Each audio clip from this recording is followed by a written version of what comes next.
Kwa nimeongozana na huyo mwenye gari ya Noah ambaye alikuwa anaingia barabara kuu.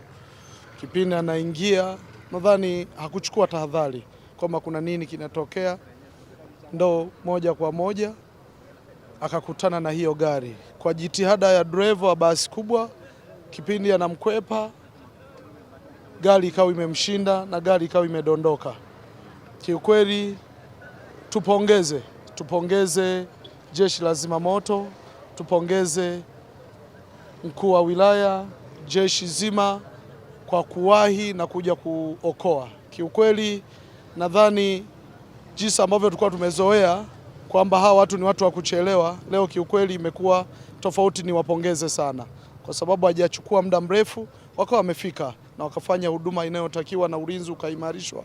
Kwa hiyo tunapongeza jeshi la zimamoto na madaktari wote waliohusika kuja kuokoa. Lilikuwa linatokea nchini Uganda kuelekea Dar es Salaam, likiwa limekodiwa na Watanzania wenzetu kutoka visiwani Zanzibar. Baada ya kupata taarifa hii, jeshi la polisi sambamba na zimamoto wamefika eneo la tukio kwa wakati, kwa haraka. Kila mmoja ametekeleza na kutimiza wajibu wake stahiki, na hivi tunavyozungumza majeruhi wako hospitali wanaendelea kupata huduma stahiki. Lakini kama serikali pia tunaendelea kuhakikisha tunafanya mawasiliano ya karibu na kampuni hii ili Watanzania wenzetu ambao wako salama gari iweze kuja kampuni na waweze kuendelea na safari yao kama walivyotarajia. Kwa sasa tumeleta gari hii ambayo tutawachukua hapa kwa pamoja wale wote ambao hawajapata majeraha yoyote kwa ajili ya kwenda kusimamia taratibu zao nyingine. Nitoe rai kwa madereva wote wanaotumia vyombo vya moto kuwa makini wanapokuwa barabarani. Mengine ajali imetokeaje ni ya kipolisi, jeshi la polisi litazungumza, lakini katika hali ya kawaida tu ukiangalia namna ajali ilivyotokea inaonyesha wazi ni matokeo ya uzembe uliotokana na dereva wa Noah ambaye alikuwa anatokea maeneo ya Igomelo kuingia eneo hili la barabara kuu. Kwa hiyo rai yetu kama serikali ni kutengeneza mazingira ya kuweka sheria ngumu pia, kwa sababu wakati mwingine sheria hizi zinaweza pia zikachangia, yani mtu kuona kwamba hata ajali ikitokea mwisho wa siku kwa mujibu wa sheria mtalipa faini tu 60,000, 50,000, mambo mengine yataendelea.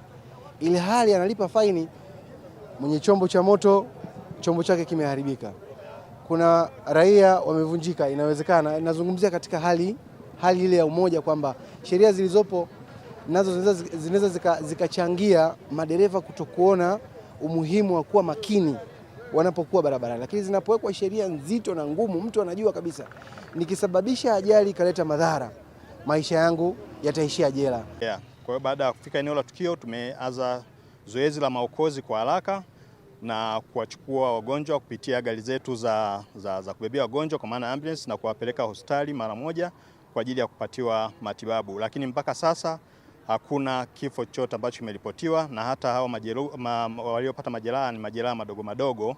Kwa hiyo mpaka sasa hivi wanaendelea vizuri na huduma hospitali ya wilaya ya Kahama. Pengine kwa ufupi tu, ajali hii imehusisha magari aina gani, labda kwa haraka mnaweza kubaini chanzo? Mpaka sasa hivi gari ambayo imehusika katika ajali hii, kuna gari moja ndogo aina ya Noah, lakini pia kuna basi kubwa la abiria. Kinachoendelea sasa hivi ni nini? Kinachoendelea sasa hivi tulikuwa tunaendelea kuwahakiki kwa maana ya abiria wote kuhakikisha kwamba wapo salama pamoja na mali zao. Kwa kushirikiana na jeshi la polisi tumefanya kazi kwa ushirikiano mkubwa kuhakikisha kwamba mali pamoja na wananchi wote ambao walikuwa wamepata matatizo haya wanakuwa salama. Kwa hiyo kinachoendelea sasa hivi ni zoezi la kulinyanyua hili basi. Mnamo tarehe 30 mwezi wa 6 2026 majira ya saa 4:30 za asubuhi katika maeneo ya barabara ya Kahama Masumbwe ya Kahama mkoa wa Shinyanga, nilipata taarifa za ajali. Gari lina namba za usajili namba T 533 DJT aina ya Toyota Noah ikiendeshwa na dereva asiyefahamika kwa jina wala makazi yake, ambaye alikimbia baada ya ajali hiyo kutokea, ambapo dereva huyo aliingia barabara kuu ghafla na kusababisha kugongwa na gari namba T 431 EHW aina ya Scania basi mali ya kampuni ya Katarama iliyokuwa ikiendeshwa na dereva aitwaye Geoffrey Kamene. Huyu ni mkazi wa Dar es Salaam, na gari la Katarama lilikuwa barabara kubwa, yani main road. Katika ajali hiyo hakuna kifo isipokuwa majeruhi 5, na kati ya majeruhi hawa wamepata majeraha mbalimbali sehemu zao za mwili na wanaendelea kupatiwa matibabu katika hospitali ya manispaa ya Kahama. Chanzo cha ajali ni uzembe wa dereva wa gari namba T 533 DJT Toyota Noah kuingia barabara kuu bila kuchukua tahadhari kwa watumiaji wengine wa barabara.